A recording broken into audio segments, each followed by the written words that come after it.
This is the Engage Your Destiny podcast, where your destiny is our mission. Serving our active military, veterans, and families. Welcome to the show. Hey guys, welcome back to the Engage Your Destiny podcast. I'm Ben Peterson, the founder and CEO of Engage Your Destiny, where it's our mission to combat suicide with faith in the military. And we are so excited to be advancing faith on multiple bases across the military as we speak. We have more bases that are opening up to us in Colorado, in Kansas, and in California, where soldiers are having the opportunity for the first time to hear the gospel in settings and in places that has never taken place before.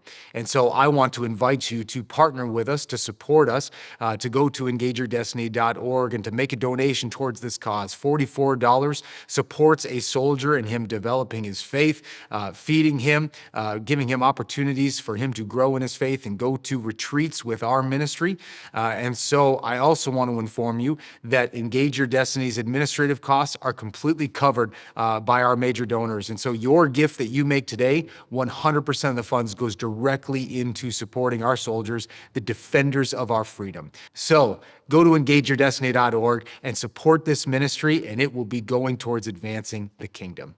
I am so excited today to be inviting my dear friend, a man that I run with in my personal life. His name is Eric Newberry. He has an incredible story, you guys, and we're going to be getting into what is a very traumatic history that he walked through, how Jesus literally saved his life, has continued to save his life as he has been a missionary, as he is abolishing slavery around the world. And we're going to be getting into topics and talking about the slavery that's taking place and how human lives are being dominated and owned by very evil people, and what the good is doing in the world, and how Jesus is using men like Eric to transform these places. So I'm so excited. You're not going to want to miss this episode. Eric, welcome to the podcast. Thanks so much, Ben. What an honor to be with you. I'm here for one reason only. It's because you're a brother. Yeah. It's because I trust you. It's because I'm encouraged by what you're doing in the field with our warfighters. And so thanks for having me. Appreciate it, man. I want to read your bio. This is some incredible things that you have done and are doing. So it's Eric Newberry. You're from Cincinnati, Ohio. Bengals fan. Who day? Yeah, painfully. Yeah. In the Army from 09 to 17. As a 42 Alpha, you have been and are a real estate agent. You're a missions pastor. You are a missionary. You are a Gen Z pastor. You lead public sector sales for a technology company called Venetrust, and you are a slavery abolitionist. That's right. And you're also a dad. Yep. And a husband and a man of God. Yeah. Yeah. Only possible through Jesus. Yeah, looking for another job right now. Oh, yeah. I'm sure. I bet you've got the time. Ben, God is so good. I think if we were to list that off, we should start with the Son of God first. Yeah, amen. Yeah. So because of him, we end up in a lot of interesting situations, doing a lot of interesting things. Yeah.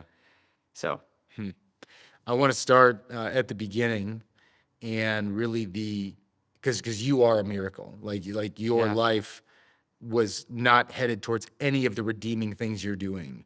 So I just want to understand a little bit about like the family you were born into, the setting you were born into, and how those first few years were growing up for you.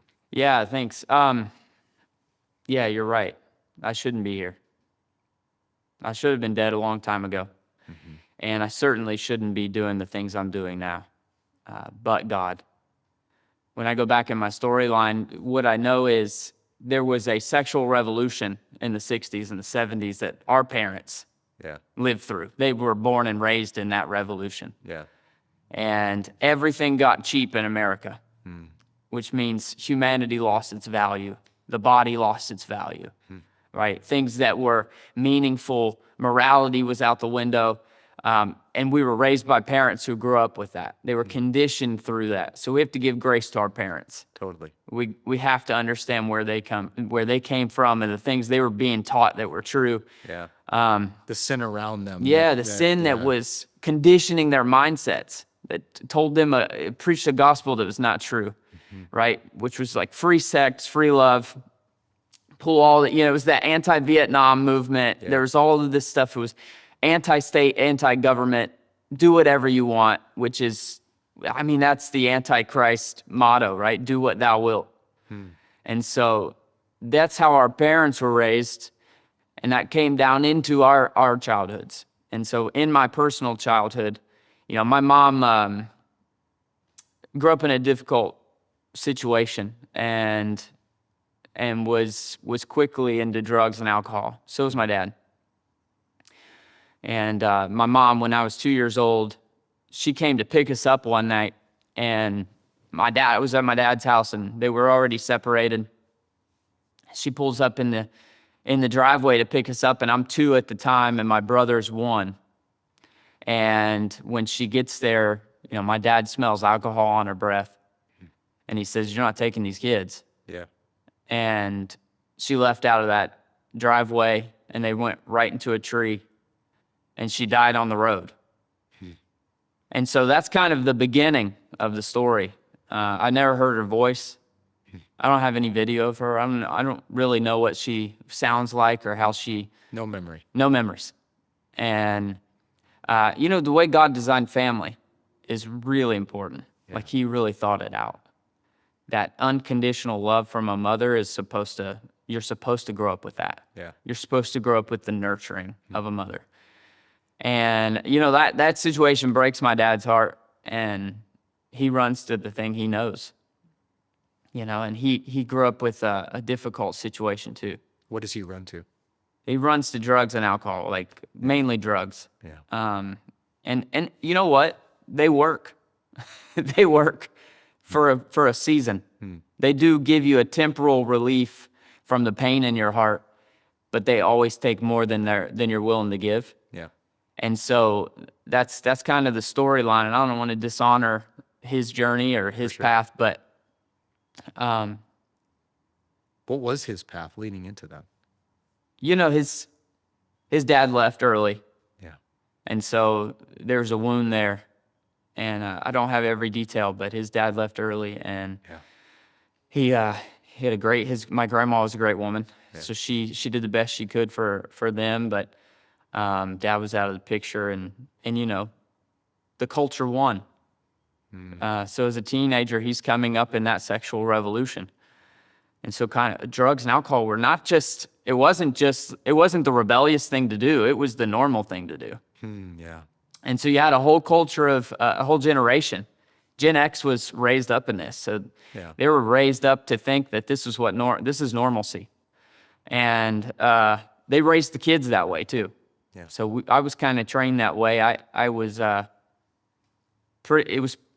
years old when it was my kind of first group of memories, 8 years old. And at 8 years old, I remember, he had remarried a woman who was so sadistic to us behind the scenes. She didn't act this way when he was around, but when he would leave, we lived in a single wide trailer.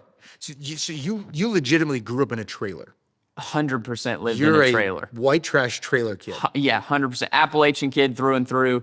Appalachian culture, the things that our Vice President, J.D. Vance, wrote about in Hillbilly Elegy, that's our life. It's not groundbreaking for us. We grew up watching it happen. So what's Appalachian culture? So Appalachian culture is where you get terms, you get hillbilly and you get redneck, right? And they're 2 different people groups. Wow. Okay.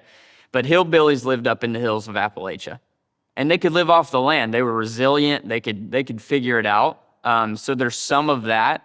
And then there's some redneck in my blood too, which is that's where you get the white trash terminology. And they're very specific and they're very different. Yeah. Okay. Because you can have an Appalachian hillbilly who's just, he's got a sweet garden and they've built a house out of old logs. And that's going to be the guy that when AI takes over the power grid, he's going to make it. Okay? Yeah.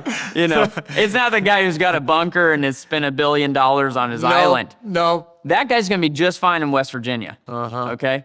So that is a hillbilly. My culture in southern Ohio is a mixture of hillbillies, Appalachians, and rednecks, and you throw some drugs and alcohol in it, and you get a mess, right? Wow. So, 8 years old, I'm living in a single wide trailer. I mean, one of my first memories is I get out of bed, and a single wide trailer is just a rectangle. That's all it is. So there's a bedroom on one end and a bedroom on the other end. Yeah. And so we're in the bedroom on the one end, and we had this big hole in the floor, and we just covered it up with a rug. Yeah. That's how you fixed holes in the floor. Yeah. With rugs. And I forgot about the hole in the floor one morning, and I stepped straight through down to the ground. And so that's kind of the quality of home we lived in. I mean, we heated the place with a kerosene heater, which tipped over one night and caught the kitchen on fire. We went a season without running water. So our bathroom was a 5-gallon bucket that you would use, and then you'd take it out and dump it in the wood line. So those are. Did you get water from a hose? We would get water from the hose. Yeah. Yeah. Or the plumbing just didn't work. I mean, the water may have been running, but the toilet didn't. Got it. So we had water, but no toilet, right? So we had seasons of life where it was extreme. We didn't know anything about it. What did your dad do for work? So I don't remember what he was doing at the time. So he's done a number of things, right? Yeah. My dad served in the Navy, and then kind of got out early. Yeah. And then he worked in a number of places, restaurants and factories, and just wherever he could find work. He was a cable man for a while. Whatever it took. Yeah, whatever it took. He was high school educated, graduated from high school, I believe. I'm not sure, but Wow. but he did. Yeah, he graduated from high school and went to the Navy. Did he ever use drugs in front of you? I grew up around the use of drugs a lot. Okay. And so what I remember is this woman, when I was 8, she was kind of the stepmom figure, and she would just do really evil things if we would come out. There's a lot of difficult things that came out of that season of life, but I remember if we would come out of the room to use the bathroom as 8-year-old, she would throw a NyQuil bottle at us. Why? Just so filled with anger that if we would interrupt her time, she would just get violent. And she'd make me stand in the corner all night until school the next morning without using the bathroom, or just violently abuse us, just with a leather belt for 30 minutes, 40 minutes at a time. Just hitting you. Yeah, just constant, just really, really violent, aggressive. And it was you think about an 8-year-old's mentality. You already don't have a mom. This is the kind of nurturing mother figure you get, and she's abusive, and dad's working, right? And she lies and says this doesn't happen, and we're too afraid to cross her because of what happens when he leaves. And so this is kind of the early childhood, first kind of core memories, and that leads into. What were you feeling through all of this? You feel nothing. Here's what happens. Anybody that's experienced this kind of traumatic stuff. Hey guys, thank you so much for being a part of the Engage Your Destiny family and listening to the podcast. I want to share with you an exciting new development as God has opened the doors for us to launch our program at Fort Carson, Colorado this summer. Fort Carson, Colorado is the home of the 4th Infantry Division and the 10th Special Forces Group. These are some of the most elite warriors in the world. So we are expanding our program, and we need your help. Just for $44 a month, you can support a soldier, feeding them, loving on them, getting the material support, giving them the opportunity to go to Engage Your Destiny retreats and events to bring healing into their life and transformation to their faith. So I want to invite you into this, to join the team and to join the fight as we are expanding our program. And we need to remember that those who are willing to die for their country deserve an opportunity to know the God who died for them. So join us in this, and let's advance this ministry together. God gave us the ability to hide behind a wall. To protect. I'm not a scientist. I can't tell you. I'm not a psychologist. I've talked to psychologists. You got the beard for a psychologist. I can pretend.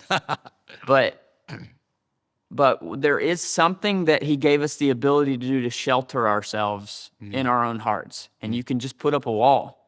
And that happened for me at about 8, where emotion was a dangerous tool. I'm going to hide behind this. This is just how it is. And that's how we got through it. That's how we got through it. Didn't unpack that until I was an adult. Yeah. But When was the first time you started using drugs and alcohol? at 12. Tell me about that. Yeah. So it started with cigarettes at probably 9 or 10. We would steal packs of cigarettes from our aunt. You were smoking cigarettes at 9 years old. Yeah. Yeah. It was an escape. We'd Yep. go climb a tree. It was terrible. Yeah, I don't know why we did it. Yeah. Yeah, it was not like anybody that's inhaled a cigarette. It's not fun. It's not a great Yeah, experience. it's like you're joking. Yeah. It's like when they do the CS gas. It's like that. Yeah, But it felt like it was a release. Like this is how our parents coped. This is how our parents' coped. This is how every aunt and uncle coped. This is how all my cousins coped. So everyone in our world, you got to think we're in an echo chamber, right? So everyone in our world, Ben, the only way they got through life was by medicating. Whether that was NyQuil, or whether that was cocaine, or if that was meth, or if it was heroin, or Oxycontin, or alcohol, you pick it, right? And you saw these drugs being used. All of them. I saw all of them being used. And so, it was a prevailing thematic storyline in our life. It always happened. It was, grandma had pills in the cabinet and the uncle broke into her house to steal them, right? So he could chew up the Vicodin and go to sleep at night. So this is a prevailing theme. And for me, so it started with cigarettes, and by the time I was 12, I had access to alcohol. I'll just say that. And by the time I got access to alcohol at 12, I'm drinking White Russians, which were like milkshakes, kind of. White Russians. Why Yep. White Russians? They were sweet, they're mixed with milk. Yeah. I don't even remember what's in them now, or there's a dark Russian, you would mix that with chocolate milk. I mean, that's my first memory of drinking. Wow. There was probably some time before that where Dad's liquor cabinet, which he wasn't much of a drinker. I mean, that's not about that. There was liquor in the cabinet, and we snuck in and stole it. I specifically remember it was firewater, which was terrible. Yeah. It was so bad. It tastes awful. But you got to think deep down, why? We were trying to escape something. We were trying to find some way to escape. And we didn't grow up with Christianity. We didn't grow up in the church. We didn't grow up with access to people who believed in Jesus at all. So we grew up with people who medicated. That's how you get through life. That was the storyline. And so that was our belief. That's the only thing we were indoctrinated in. We knew nothing else. Wow. So 12, I'm drinking, and that it kind of 12, I get into 10, 11, 12. It's alcohol and it's pornography at the same time. Sure. You would say it's just the most destructive things you can do to your body, to your mind, to a child. I was exposed to pornography multiple times as a kid. It's a very damaging thing, and it actually creates a bigger problem for substance abuse, right? So 12 kind of pushes into these years where, man, I know I'm broken. I have these memories of praying. I still somehow knew there was a God, Ben. Yeah. I don't know how, but I just knew it.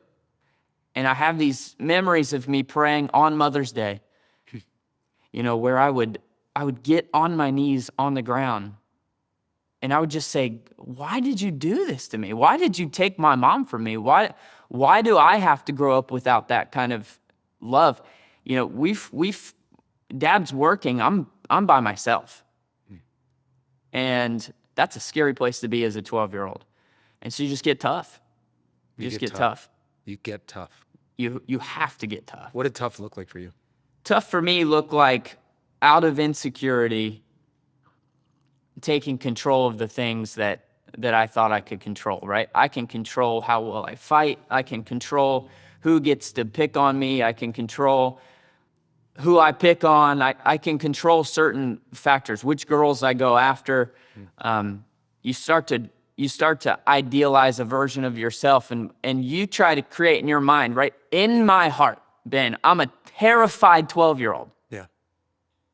And I'm just crying out to God saying, this is not okay. I'm scared. I'm alone. I don't have the family structure that you're supposed to have. How is a 12-year-old supposed to take on the world? So that's my actual cry. And then the way that you cover that is with toughness, right? Well, if I'm tough, then they can't hurt me. If I'm strong, then they can't take advantage of my weakness. But that's such a facade.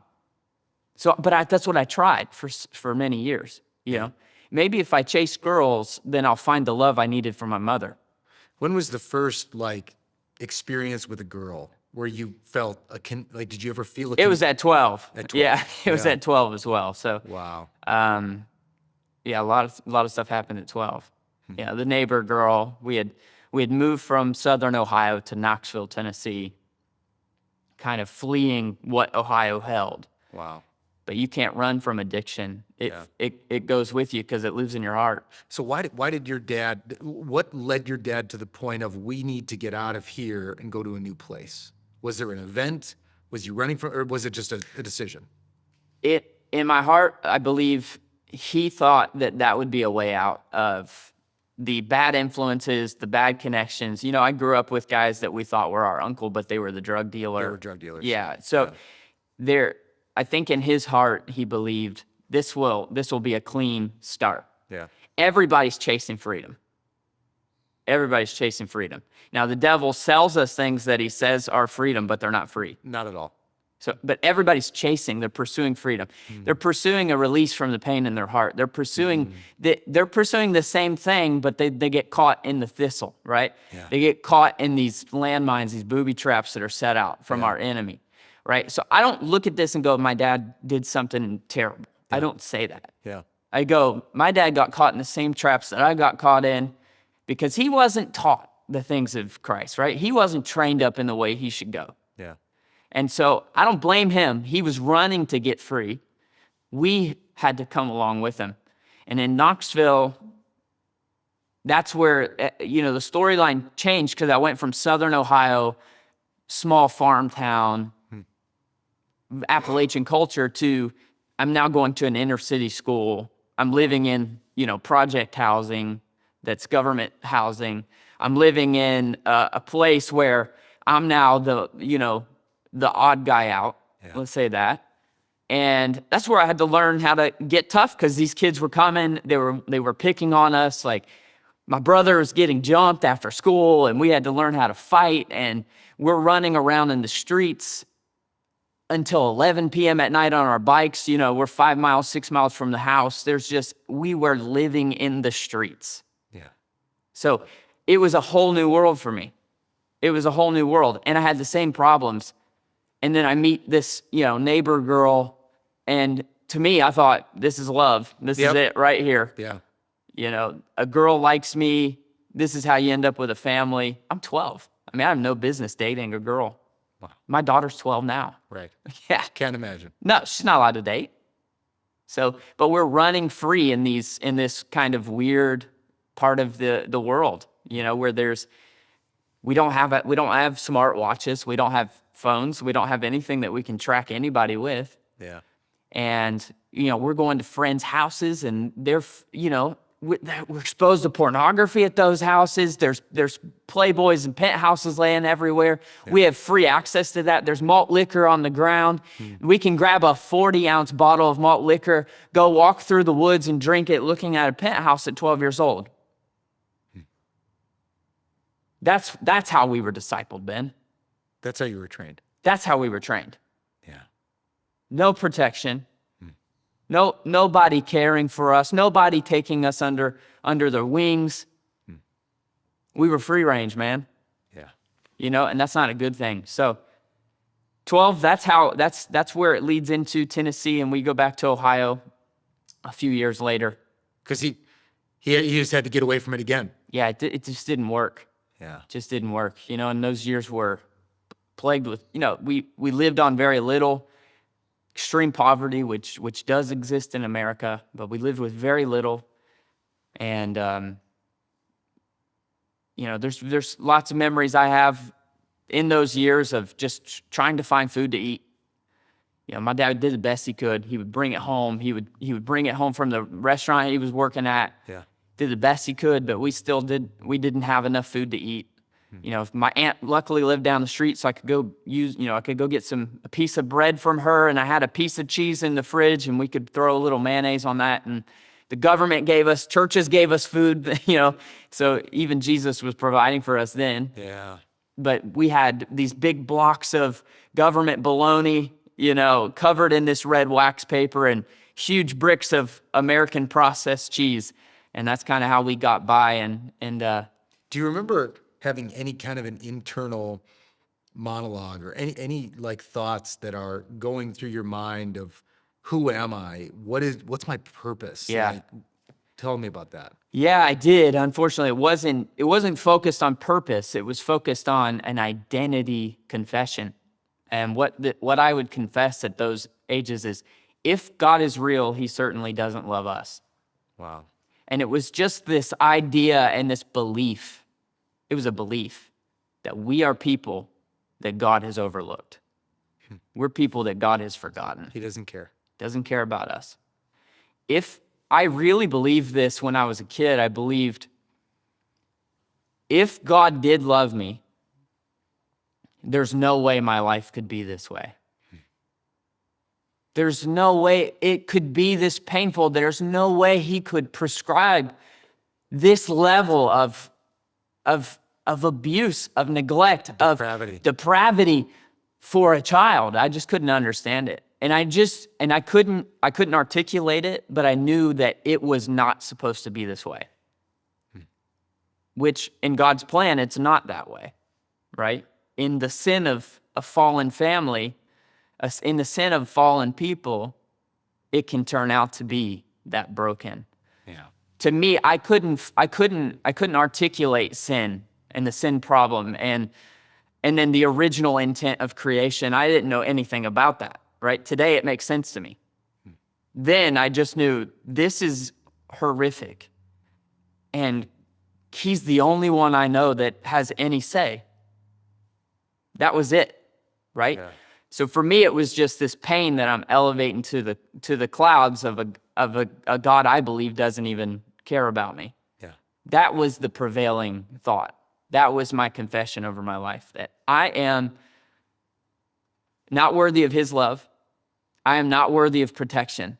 I'm not worthy of love in general. No one wants me.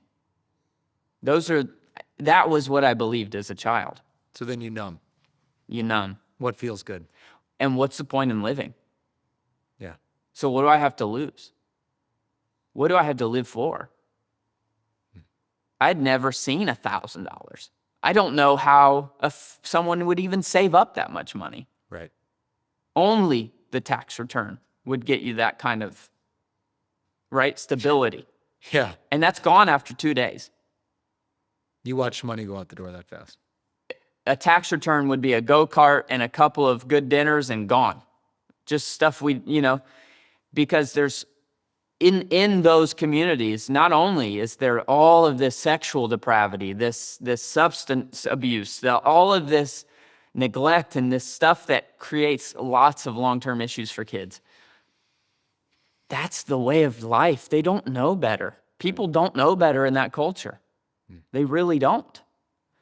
That's just normal.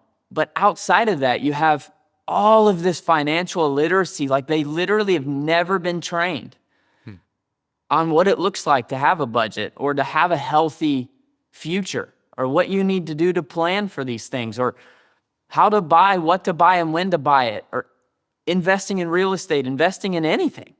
Wow. All of it is not there. So imagine this ecosystem, this world that is completely cut off to everything that we would classify as wisdom. That's what it's like. So what did turning 17, 18, becoming a man, what did that look like for you? What was the transition out of your dad's house? Yeah, so I moved out of my dad's house when I was 14. Wow. I started working with my aunt and we were cleaning office buildings for her little cleaning company. And were you going to school as well? I was going to school, and I ended up transitioning to online school for a year or two so that I could work full time. Yeah. I needed to earn an income, and so I would work full time, and I did that with her for many years, actually as far back as when I was 12 years old. Wow. And then I transitioned to a construction company. So I worked with a guy who built pool tables and gazebos, and I learned how to do all that. So I did that as a kid when I was living with her, so 14, 15. And then I got into high school and started playing, playing sports the whole way. It was such an escape for me.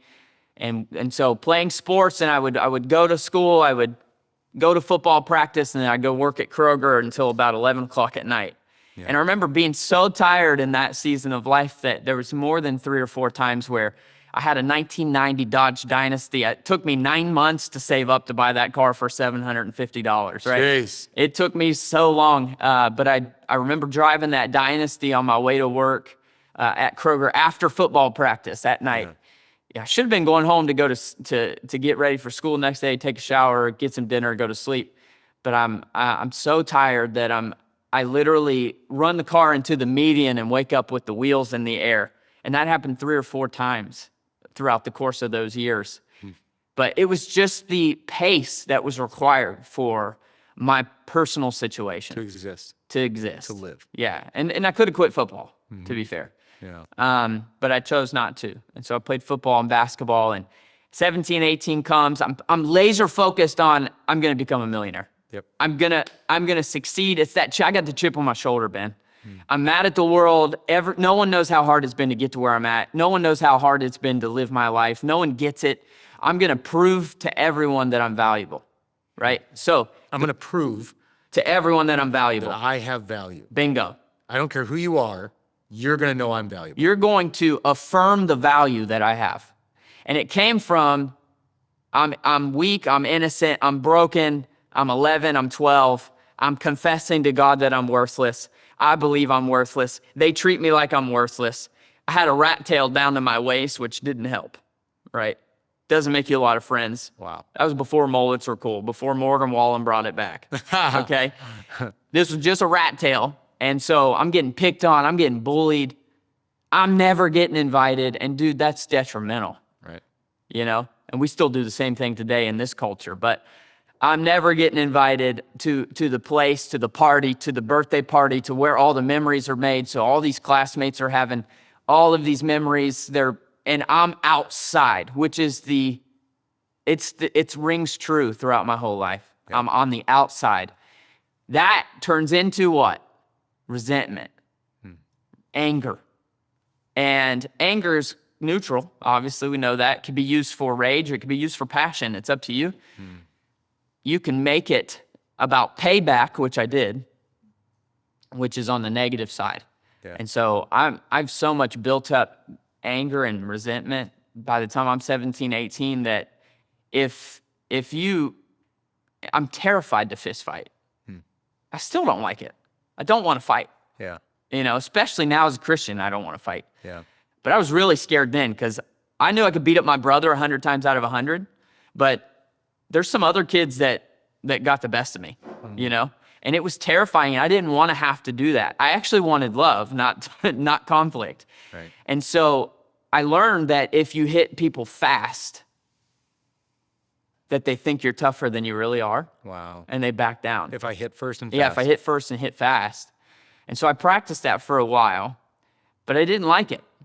But it was out of that resentment and that fear and that anger. I'm going to prove to the world that I am worth something.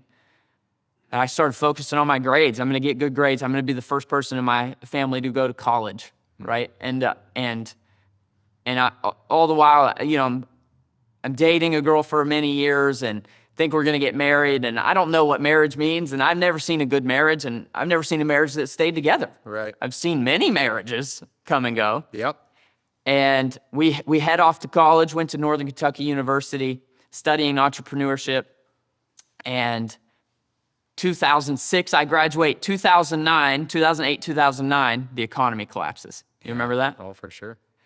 Well, I'm getting all of my funding for college through the student loans. All of it, 100%. My family scrounged together to save up enough to buy an old Dell laptop or an HP. So that was the best we could do. I had to borrow that money to go to college. So I get 2 or 3 years in. I'm a junior in college.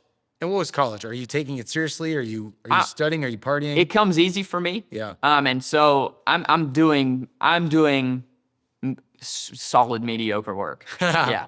Right in the middle, I'm going to get a degree. I'm not going to try too hard. So I'm probably a 3.0 GPA in college. I'm going to my classes. I'm drinking way too much. I joined a fraternity. Again, I just wanted love. Yep. I'm trying to find belonging. I'm trying to find affirmation. I join a fraternity and I don't even fit in there, So I have all these brothers, but they're not really brothers. They're not really it's a dangerous environment. We're drinking way too much. It's out of control. Everything that happened in high school got worse in college. More alcohol, more girls, more whatever. It takes me like a week before I'm doing things I said I would never do. I mean, it's just so fast. I go off the rails. I meet a girl and I cheat on this girl I'd been with for 2 years with this girl. I feel like such a loser. I'm as hurtful as anyone that's ever hurt me. Yeah. And I just keep going through these iterations, things that have been invested in me since 12. Brokenness. And hurt people. You've heard that. And I'm hurting people, man. And I'm burning relational bridges left and right.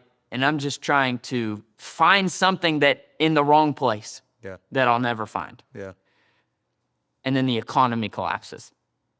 And I can't go back to college the next semester because all of the funds dried up. They stopped giving them out. Sure. And my grandma was the co-signer on everything. Wow. Everything. And so I have to pull out. And what are my options here? I've got to pay back like $70,000 with no college degree. And I've never made money in my life. Yeah. Or I can join the Army.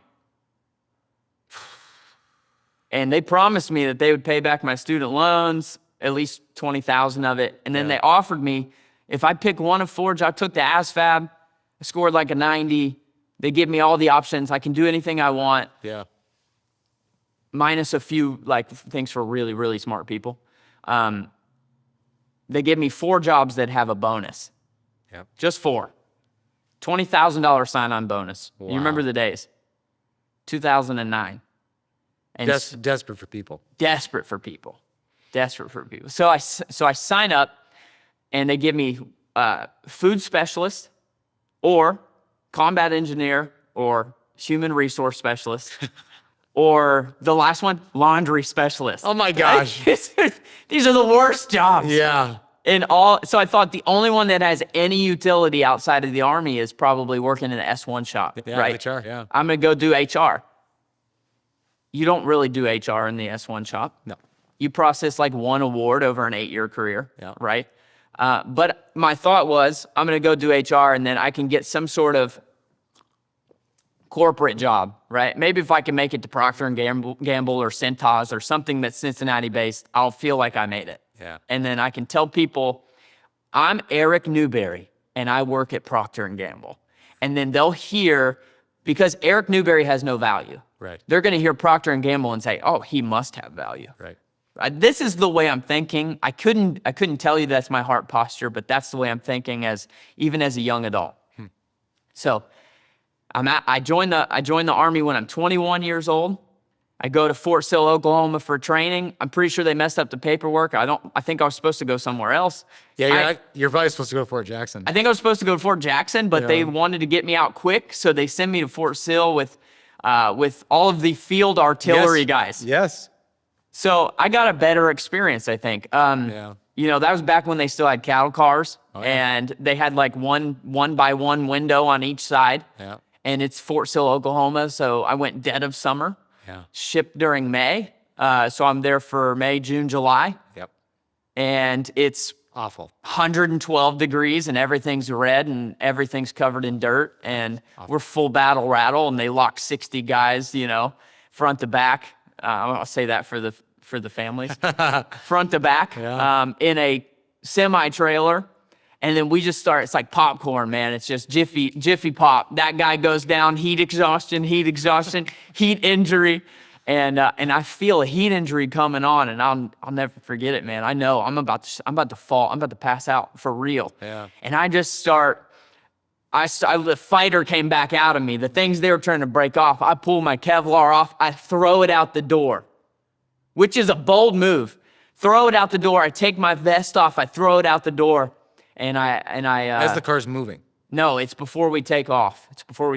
And I get off the truck and I go, I'm about to pass out. And I got in a lot of trouble for that. Yeah. Yeah. But there I am. I'm in Fort Sill, and I was just in college, and I'm thinking I'm going to be at P&G, and all of a sudden now I'm wearing BDUs, and I'm out at Fort Sill, Oklahoma. And it's awful. Going, what the heck, man? And getting ready, they put us in a line and give us all these shots in one day. They shave my head, and all of this stuff changes so fast. Yeah. And I get out of there, and I'm in the Army Reserve, so I go to Fort Jackson, AIT training, and at this time, I realized at the end of AIT, when I'm 6 months into training and I've been on lockdown, there's no sugar. Man, you can't even get a bag of Skittles, There's no Mountain Dews, which is like, that's the fine wine of redneckery. Yeah, that's water to you. Oh, it's water.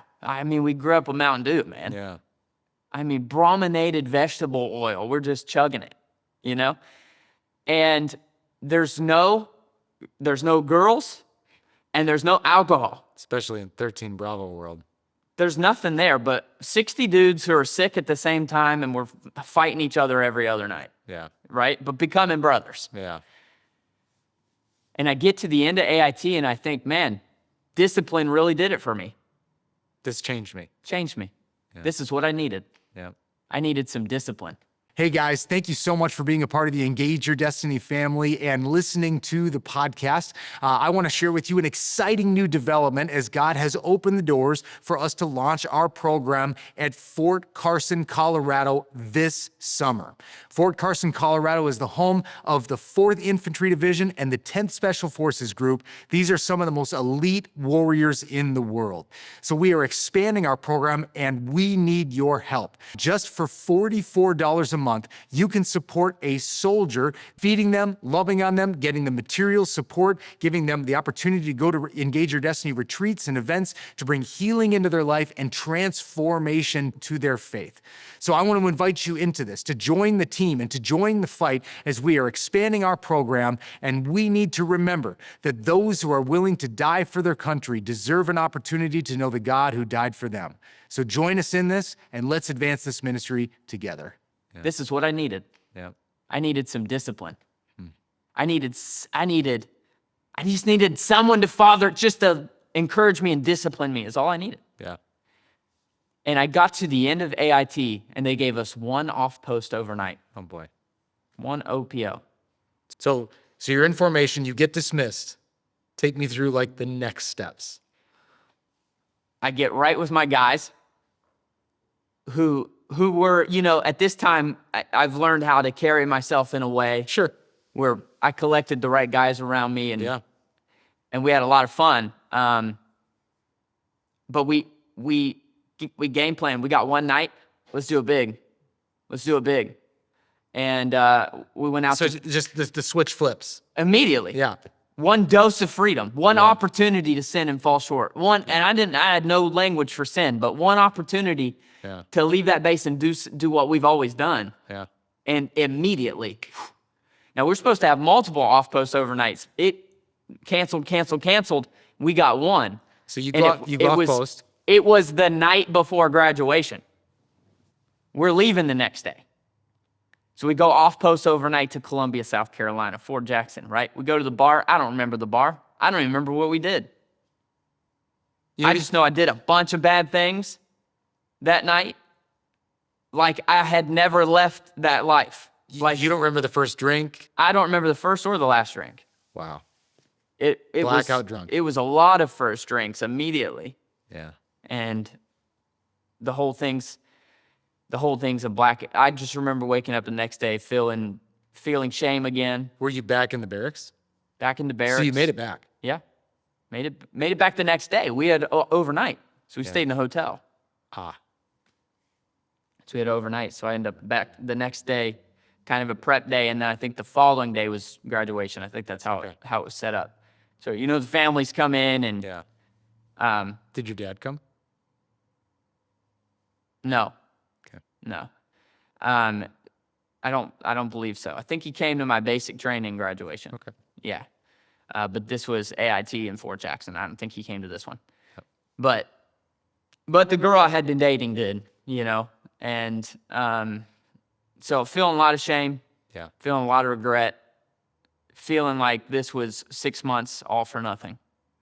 Didn't fix my issues. Yeah. So I went back to, I was living in northern Kentucky at the time. That's where NKU is, and it's just across the river from Cincinnati. Yeah. So I go back. I'm now an Army guy, which means I get to drill once a month, 2 days a month, and it means that I've got this thing on my resume, and I thought, dude, I'm gonna be able to go get a job now. I can go get a job. I'm gonna be okay. There's lots of opportunities. You kind of leave feeling this like, I've got my brothers. I've got this path that's cut out of the forest. Maybe I'll just walk through this.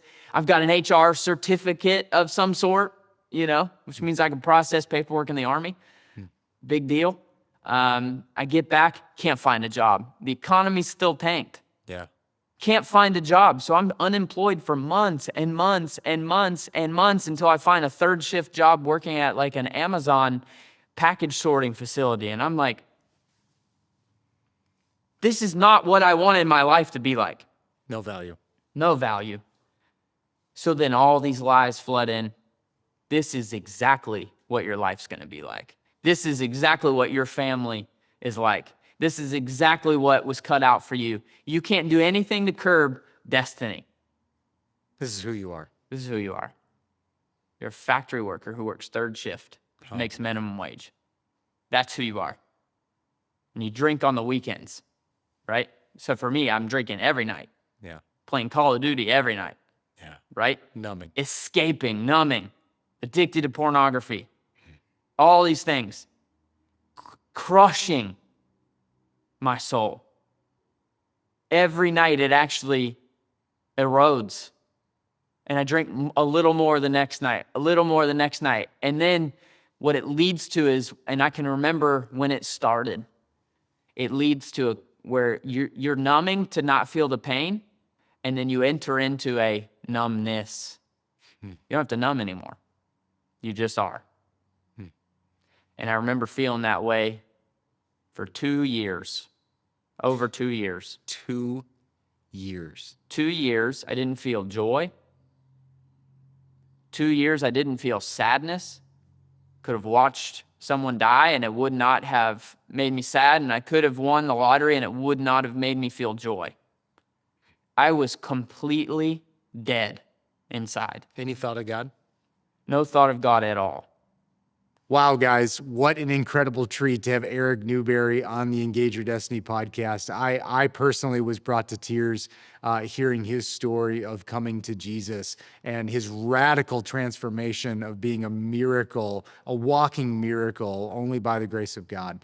You guys are not going to want to miss part 2 to hear how God has taken the bondage and the slavery that Eric was in and using him to become a slavery abolitionist and setting slaves free around the world.